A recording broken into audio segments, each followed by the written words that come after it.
No, opiskelijoille ensin tervehdys. Outi Ratamäki täällä on vierailemassa Leena Leskisen luona. Kerrotko Leena, missä me ollaan nyt? No me ollaan minun työpaikalla Suomen metsäkeskuksen Joensuun toimistolla. Ihan Joensuun keskustassa. Kerrotko, mitä työtä teet täällä? Minä olen täällä Pohjois-Karjalan alueella elinkeinopäällikkönä. Kerrotko myös opiskelijoille vähän, minkälainen organisaatio Metsäkeskus on ja myös sun työnkuvasta tarkemmin? No, Suomen metsäkeskus on siis valtionhallinnon osa. Sen tehtäviä on metsälain valvonta ja Metsäkeskus myös myöntää kestävän metsätalouden tukia, jotka on sekä puuntuotantoon että luonnonhoitoon. Sen lisäksi me tehdään yksityismetsien metsäinventointia ja sitten edistetään metsätaloutta ja metsiin perustuvia elinkeinoja. Ja minun työtehtäviä on tässä elinkeinopäällikkönä juuri niiden metsiin perustuvien elinkeinojen kehittäminen. Ja aika monipuolisesti erilaiset elinkeinot. Konkretisoitko, annetko jotakin esimerkkejä? Mitä ne teidän yhteistyökumppanit tai asiakkaat on? Joo, eli tässä työssä toisaalta hoidan sidosryhmätehtäviä Metsäkeskuksen sidosryhmiin päin ja sitten meillä on asiakkuusohjelma, jossa yritysasiakkaille annetaan yritysneuvontaa. Ja metsäsektorin yritykset meidän asiakkaana tarkoittaa esimerkiksi metsuriyrittäjiä, metsäpalveluyrittäjiä, metsäkoneyrityksiä, puunkuljetuksen yrityksiä, sahoja, höylämöjä ja sitten ihan sitä isoa metsäteollisuutta myös ja vaikka metsänhoitoyhdistyksiä. Mutta ihan puuntuotannon lisäksi niin me tehdään neuvontatyötä myös luonnontuotealalle, siis vaikka metsämarjan poimintaan tai kääpien käyttöön tai sitten luontomatkailualalla. Leena, sinä olet ollut töissä muuallakin kuin Metsäkeskuksessa. Kerrotko sun työhistoriasta vähän lisää? Joo, eli minä olin yliopiston lehtorina, opetin ympäristöpolitiikkaa Itä-Suomen yliopistossa, mutta sitten lähdin tuonne Pohjois-Karjalan ELY-keskukseen virkauralle. Siellä olin tuo rakennerahastorahoittaja. ELY-keskuksesta mä sitten siirryin Pohjois-Karjalan maakuntaliittoon. Sinne mä siirryin ympäristösuunnittelijaksi. Mä olin siellä alueiden käytön yksikössä ja me muun muassa tehtiin maakuntakaavaa siellä. Sieltä sitten mä siirryin tänne Metsäkeskuksen elinkeinopäälliköksi.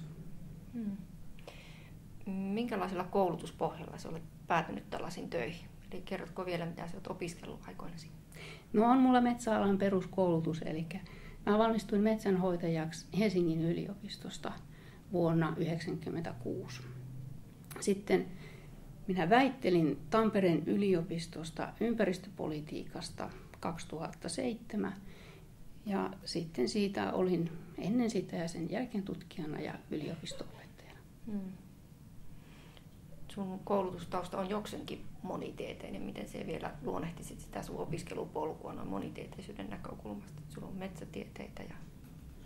Joo, on se sillä tavalla ehkä monipuolinen, että metsänhoitajan tutkinnossa minä teen pääaineena ympäristöekonomian ja sitten sivuaineena oli kuitenkin ekonomiasta vähän kaukana olevia metsän arvioimistiedettä ja esimerkiksi metsäeläintiedettä, joka siis käsittelee metsähyönteisiä lähinnä, jotka on metsätuholaisia ja muuta vastaavaa. Ja sitten kun lähdin jatko-opintoja tekemään, niin kuitenkin tein ihan yhteiskuntatieteellisen väitöskirjan, että se oli kuitenkin myös kaukana esimerkiksi siitä ympäristöekonomiasta. Kannattiko panostaa tällaiseen monitieteisyyteen? No kyllä se minusta kannatti. Mä oon ehkä aina ollut vähän semmoinen utelias ihminen, että sitten kun jotain asiaa on opiskellut, niin sitten tekee mieli niin kuin selvittää jotakin, ehkä sitten vähän vierestäkin tai jostain vähän silleen kauempaa. Ja kyllä voi sanoa, että nykytyöelämässä on hyvinkin hyödyllistä tuntea niin kuin vähän ylisektoreiden niin kuin monia asioita. Tulisiko sulle mieleen jotain hyviä esimerkkejä sun aikaisemmista tai nykyisestä työstä, missä olet törmännyt tällaiseen monitieteiseen tilanteeseen, missä on sitten ollut hyötyä siitä, että on ymmärtänyt jotain muutakin kuin kapeasti sitä omaa alaa.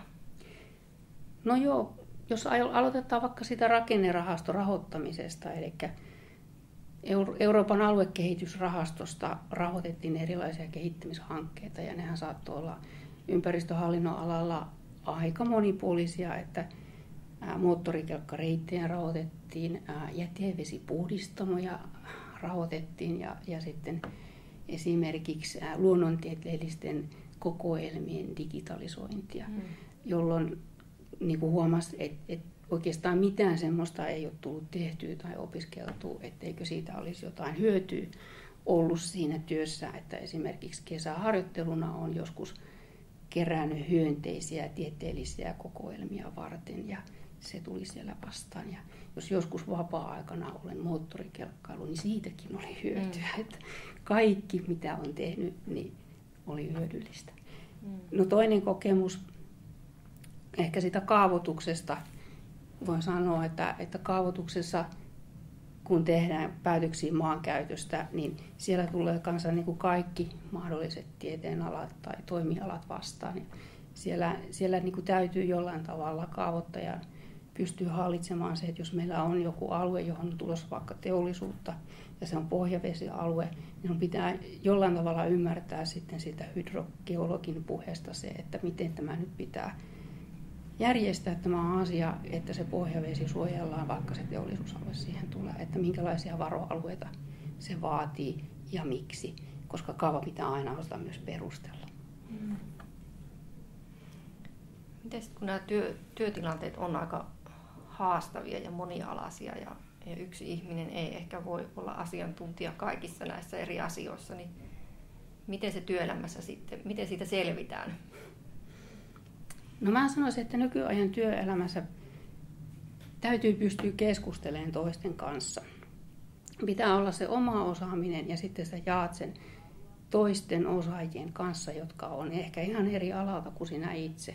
Niin silloin niin kuin syntyy sitä hyvää työjälkeä.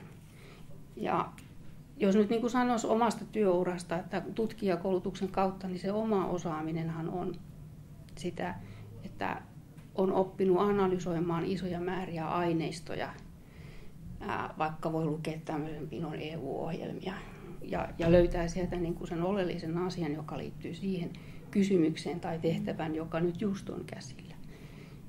Ja sitten kun tietää sen kysymyksen, niin sitten voi mennä sen substanssiasiantuntijan luo. Eli näkee sitä kaavatilanteesta, että nyt mun täytyy kysyä tieinsinööriltä tai nyt hydrogeologilta. Tai kun on niin kuin saanut käsityksen esimerkiksi metsäpalveluyrittäjien taloudellisesta tilanteesta ja sitä liiketoiminnan haasteesta, mikä heillä on, niin sen jälkeen pystyy menemään metsäinventoijalta kysymään, että miten sinä pystyt tuottamaan sellaisen puustotiedon, jota se metsäpalveluyrittäjä pystyy käyttämään siinä oman työnsä markkinoinnissa mahdollisimman kustannustehokkaasti.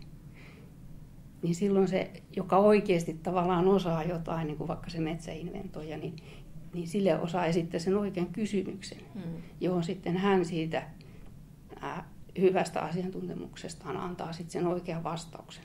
Ja sitten sun pitää vielä ymmärtää se vastaus.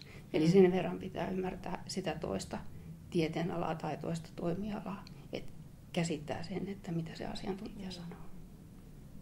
Ja sitten pitää olla pokkaa kysyä, jos ei ymmärrä. Niin. Meidän opiskelijat, jos he vaikka suorittaa monitieteisissä ympäristöopinnoissa vain perusopintokokonaisuuden, niin hän ei paljon yhtä kurssia enempää pysty suorittamaan tiettyä tieteenalaa, vaikka sen yhden peruskurssin verran, vaan luuletko, että siitäkin olisi jo hyötyä, vaikka ei sen syvemmälle mennä? On.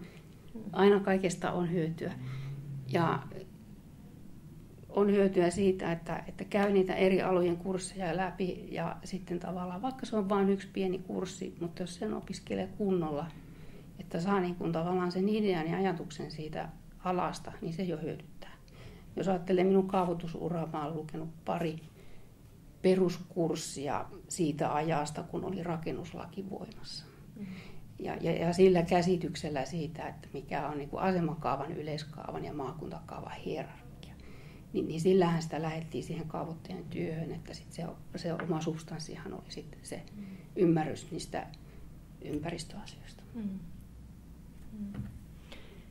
Eli olisiko sulla jotain vinkkejä opiskelijoille vielä antaa, kun he harkitsee monitieteisiä opintoja ja miettii, että kannattaako lähteä?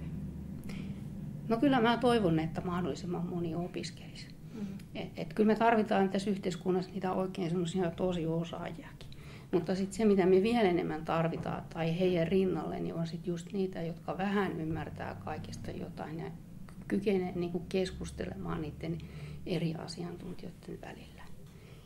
Ja niin kuin kannustaisin semmoiseen pienen uteliaisuuteen, että arvostaa sitä toista tieteenalaa, on se sitten fysiikkaa tai kulttuuriantropologiaa, ja on utelias, että mikä siinä on niin kuin se idea, ja antaa niin kuin toisten selittää. Kiitos Leino näistä vinkkeistä.